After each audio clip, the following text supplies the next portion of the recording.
আমি বললাম, ফাজলামি করিস? সত্যি? আমি বললাম, তুই বললেই বিশ্বাস করব, এখানে থাকলে বুঝতে পারবি। আমি বললাম, আচ্ছা তাহলে আগে বলিসনি কেন? তুই আমার কথা আগে কর্ণপাত করেছিস? আমি বললাম, তাহলে আরো ইজি হয়ে গেল। কিভাবে? আমি বললাম, সময় হলে বুঝবি। রুম কোথায় তোর? 2 তলায়। অর্ধেক সিঁড়ি বেয়ে ওঠার পরে বাঁধলো আরেক বিপত্তি। 6-7 জন মেয়ে সিঁড়ি দিয়ে নামছে। আমি গালিবের পিছনে দাঁড়ালাম। মেয়েগুলো গালিবকে দেখে দাঁড়িয়ে পড়ল। আমি অন্যদিকে মুখ করে দাঁড়িয়ে আছি। একটা মেয়ে ফিস ফিস করে বলছে, গালিব ভাই, এটা কে? গালিব আমার দিকে তাকালো। ফেক পরিচয় দিতে সে ইতত্ত বোধ করছে। আমি গালিবের পেটে খোঁচা দিলাম পরিচয় দেওয়ার জন্য। ওহ, এটা এটা আমার বন্ধু প্লাস ডেকোরেশনের লোক। মেয়েগুলো একসাথে হেসে উঠল। তাদের মাঝে কেউ একজন আবার ফিস ফিস করে বলছে, নাম কি তার? গালিব আমার দিকে তড়িৎ গতিতে তাকিয়ে বলল, কি যেন নাম তোর? আমি গালিবের দিকে রাগের দৃষ্টিতে তাকিয়ে রইলাম। এত নির্ভুত ছেলেটা বলার বাহিরে একটা ফেক নাম বললেই তো হয়। তুই জানিস না? ও হ্যাঁ, মনে পড়েছে, তোর নাম তো মিরাজ। মিরাজ? হ্যাঁ, মিরাজ। আরেকটি মেয়ে বলে উঠল, ছাগলের মতো মেয়ে করছিস কেন? তোর বন্ধুর নাম তোর মনে থাকে না? কেমন বন্ধু তোর? আরে আজকে মাত্র পরিচয় হলো। যাক বাবা, কথাটা ঘোরাতে পেরেছে। তোর সাথে পরে কথা আছে, ফোন দিলে দেখা করিস। ওকে। মেয়েগুলো চলে গেল। আমি গালিবের মাথায় একটা চাটি মারলাম। আউচ! এত গাধা কেন তুই? আরেকটু হলে তো কেস খাইয়ে দিচ্ছিলি। আরে বেটা, মুন্নি আবুকে দেখলে এমনি ডিপ্রেশনে পড়ে যায়। আমি বললাম, মুন্নি আবার কি? ওই যে দেখলি না, তুই তুই করে বললো, বড় মামার বড় মেয়ে। আমি বললাম, ডিপ্রেশনে পড়ে যাসনি কেন তাহলে? আরে সে সব সময়। গালিব থেমে গেল। কি ভেবে যেন কথা ঘোরাতে চেষ্টা করলো। আচ্ছা, তোর পেটে তো খিদে। আমি বললাম, তুই জানলি কি করে আমার পেটে খিদে? এত দূর জার্নি করে আসছিস, চল খাবি। গালিবের কথাই বেশ সন্দেহ হচ্ছে। আমাকে এখনো তার রুমে নিয়ে যায়নি। কথা ঘোরানোর ছলে সেটা ভুলে গিয়েছে। তাহলে বিষয়টা খতিয়ে দেখতে হবে। তবে এখন না, এই অবস্থায় গিয়ে কি খেতে বসবো? ওহ সরি, মনে নেই, চল রুমে চল। বেশ পরিপাটি একটা রুম। বেচালার ছেলের রুম সাধারণত এত গোছালো থাকে না। কে জানে কে গুছিয়ে দেয়। Ghalib, careful man. তুই যে রুমটা করছিস সবকিছু তো শেষ করে দিবি। Okay, no problem. শুদ্ধি খিদে লাগছে। ওহ, ওইদিকে বাথরুম, ফ্রেশ হয়ে আস। গালিবের সাথে গিয়ে খাবার টেবিলে বসলাম। এত বড় খাবারের টেবিল অতীতে কখনো কোনো পরিবারের দেখিনি। সাধারণত যৌথ পরিবারগুলোতে দেখা যায় এরকম টেবিল, তবে এত বড় টেবিল দেখিনি। কমপক্ষে 30+ মানুষে একসাথে বসে খেতে পারবে। আমাকে আর গালিবকে টেবিলের তুলনায় অনেক ক্ষুদ্র দেখাচ্ছে। মনে হচ্ছে সূর্যের তুলনায় পৃথিবী। তুই 1 মিনিটে বস, আমি জেঠিমাকে বলছি খাবার দিতে। ওকে, যা। আমি পকেট থেকে মোবাইল বের করে একটু এদিক সেদিক ঘাটাঘাটি করছি।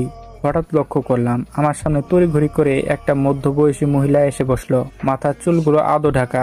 একটু ভালো করে লক্ষ্য করে দেখলাম মিস মারজান বেগম। আমার আম্মু আর কি। সন্তান পিতামাতা থেকে যত দূরেই থাকুক, তাদের চিনতে কখনো ভুল হয় না। ফোনে কার সাথে যেন কথা বলছে।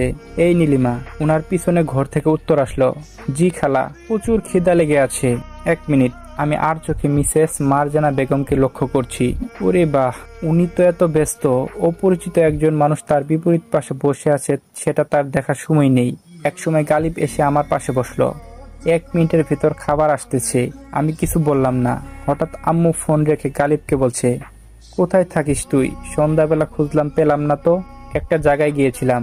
এটাকে আমার বন্ধু, ডেকোরেশনের লোক। তোর আবার ওই ক্লাসের বন্ধু আছে? গালিব আমার মুখের দিকে তাকাচ্ছে। আমার চোখ একদম লাল হয়ে যাচ্ছে। নিজেকে কোনো রকম কন্ট্রোল করলাম। না, এটা কোনো সাধারণ মহিলা না। যাই হোক, নিয়ে এসেছিস কি করার, ভবিষ্যতে সাবধান। এটা ভদ্রলোকের বাড়ি। আমি 2 হাত বুকে গুটিয়ে এক দৃষ্টিতে তাকিয়ে আছি। একটা মানুষ এত নিম্নমনের হয় কিভাবে? বুঝেছি, পাপের নদী পানিতে টুইটুম্বর হয়েছে। আঙ্গুলের ইশারায় সেই পাপের নদী যদি না চুবিয়েছি, আমার নামও মেঘনা। ভেবেছিলাম ওনার মাঝে বোধহয় অনুশোচনা জন্মেছে, কিন্তু আমার ধারণা ভুল। আমি কিছু না বলে উঠে দাঁড়ালাম। কিরে, উঠে দাঁড়ালি যে? সব বাড়ির খাবার সেই পেটে হজম হয় না। কিছু কিছু বাড়ির খাবার খাওয়ার আগে পেট নষ্ট হয়ে যায়। রাগে কটমট করতে করতে গালিবের রুমে এসে শুয়ে পড়লাম। গালিব আসলো, তাকে নিয়ে রেস্টুরেন্টে যেতে হবে। কিন্তু মারজান বেগমের এত লুজ ক্যারেক্টার সে তার ধারণা ছিল না। যখন আব্বুর সাথে সমানে তর্ক দিয়ে কথা বলতো তখন তো বুঝতাম না। তাহলে আব্বুর কোনো দোষ ছিল না। এইমাত্র বুঝলাম গন্ডগোলটা কোথায়। একটু পর গাড়ি আসলো। চলে আসলি যে? আমি বললাম, তোর কি মনে হয় আমি রাস্তার ছেলে? আরে দূর, ফুপির কথায় কিছু মনে করিস না, উনি আগে এমন ছিল না। আমি বললাম, দেখ গালিব, মারজান বেগমকে আমি ছোট থেকে চিনি। আজ আমার এই পরিণতির জন্য দায়ী শুধু তিনি। এমন অবস্থায় ফেলবো দেখবি তারের মতো সোজা হয়ে গেছে। নেক্সট টাইম আর এই শব্দটা মুখে না নিলে খুশি হব। এখন চল কোন রেস্টুরেন্টে যাওয়া যায়। কেন? আমি বললাম, না খেয়ে থাকবো নাকি? আচ্ছা চল। রুম থেকে বের হলাম। একটু দূরে যেতে প্রথমে সেই মেয়েটার সামনে পড়লো। গালিবকে হাতে ইশারায় কি যেন বলছে। এবার একটু থমকে দাঁড়ালাম। মেয়েটা বোধ হয় বুবা। গালিব আমার দিকে বারবার তাকাচ্ছে, কেন সঠিক বুঝতে পারলাম না। মেয়েটা বিষণ্ণ মনে চলে গেল। আমি এবার গালিবকে বললাম, এটা কে? তরি। মুহূর্তের মাঝে পুরো শরীরে শিহরণ বয়ে গেল। এটা তরি ছিল। নিজের অজান্তেই চোখ দুটো অশ্রুতে ভরে গেল। কোনো রকম নিজেকে শান্ত করলাম। করুণ কণ্ঠে বললাম, তরি বুবা? জন্মগত, তুই জানিস না? আরে না, যে সময় আব্বু আম্মুর বিচ্ছেদ হয় তখন তুরি 4 মাসের শিশু ছিল। বলছিস কি? এত ছোট বাচ্চা কোলে থাকতে তাদের কিভাবে বিচ্ছেদ হলো? ওরা মানুষের কাতারে পড়ে নাকি? একটু আগে কি বললো দেখলি না? তবে ঠিক ধরেছিস, ফুপুর ব্যবহার একটু উগ্র টাইপের। তবে আমি বললাম, এই চরিত্রের তবে বলে কোনো শব্দ নেই। আমি ওনাকে আগে থেকেই চিনি। হাঁটতে হাঁটতে বাড়ির বাইরে চলে আসলাম। গালিব গাড়ি বের করতে গিয়েছে। গেটের সামনে দাঁড়িয়ে আছি। হঠাৎ লক্ষ্য করলাম একটু দূরে মুনির নামে মেয়েটা 4-5টা ছেলের সাথে কি যেন পরামর্শ করছে। মুনির চেহারায় হতাশ আর ব্যস্ততার ছাপ, তবে কথা বলার ভঙ্গিমা বেশ সন্দেহজনক। আমি গেটের ভিতরে ঢুকে দেওয়ালের ওই পাশ দিয়ে গেলাম। পকেট থেকে মোবাইল বের করে এমন একটা ভাব ধরলাম দূর থেকে কেউ দেখলে মনে করবে মোবাইল টিপছি। আমার উদ্দেশ্য দেওয়ালের বিপরীতে পাশে কথাগুলো শোনা। আর 2 কদম এগিয়ে তাদের কথাবার্তা স্পষ্ট শুনতে পেলাম। মুন্নি বলছে, কি বলেছি মনে আছে তো? ওর পরিচয় জানার সাথে সাথে যেভাবে পারিস খতম করে দিস, আর বাকি 50,000 টাকা কাজ শেষে পাবি। আরে আপনি কোন টেনশন লয়েন না, ব্যাপারটা আমরা দেখতেছি। আপনি শুধু বাকি টাকাটা রেডি রাখেন, তাহলেই হইব। মুন্নি বলল, আই এম শিওর সেখানে আসবে।